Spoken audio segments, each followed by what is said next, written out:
Good morning and welcome to day 75 in our 365 days of Bible study. Today we are continuing our ancient sagas from the Old Testament, the covenant of Moses and the new priesthood. And today we come to a real big landmark. This is Exodus chapter 20, verses 1 to 17, the Ten Commandments. God spoke. This is what he said. I am Yahweh your God. I rescued you from your slavery in Egypt. I'm the only God you should worship. Do not make for yourselves images to worship, whether in the form of anything that is in heaven above, or that is on the earth below, or that is in the water beneath the earth. Do not bow down to them nor worship them, because I am Yahweh your God, and I do not tolerate rivals.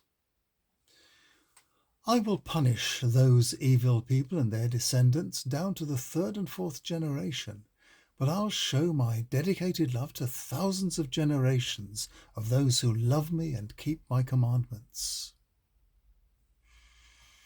You must not misuse my name to do any harm, because I, Yahweh your God, will pay back anyone who does so. Keep the Shabbat, the Sabbath day, in mind, and keep it holy.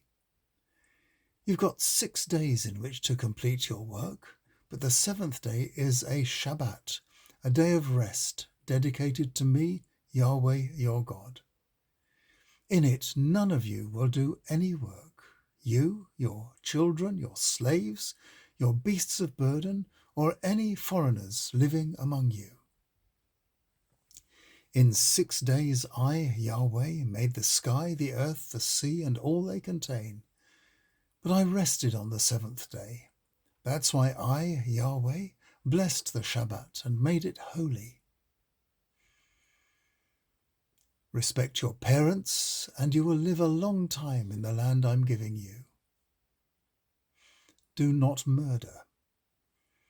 Do not commit adultery. Do not steal. Do not make false accusations against anyone. Don't lust after another's house, spouse, servants, livestock, transportation, or anything they own. Listen to the liberation in these 10 words from God. All those scary Egyptian gods and their fearful images are dismissed, along with the curses made in their names. All the shame and disgrace of being a slave has been put firmly in the past. These are simple rules for how people can serve a real God and respect one another in a free society. There's now time for rest, for family, for worship, for making a good name for yourself, and a timely warning at the end about not letting your freedom go to your head. This is definitely not, in its original construction, a list of prohibitions, so much as a recipe for the good life. But what have people done with it since? Between the Babylonian exile and Christ, that's between about 538 BC and 30 AD, this liberating manifesto became the precepts of the law with penalties attached. Jesus rightly returned it to its original purpose when he summarized it in 2 clauses: love God and love your neighbour. But as time rolled on, the Puritans and others in their turn insisted that it was a law with penalties.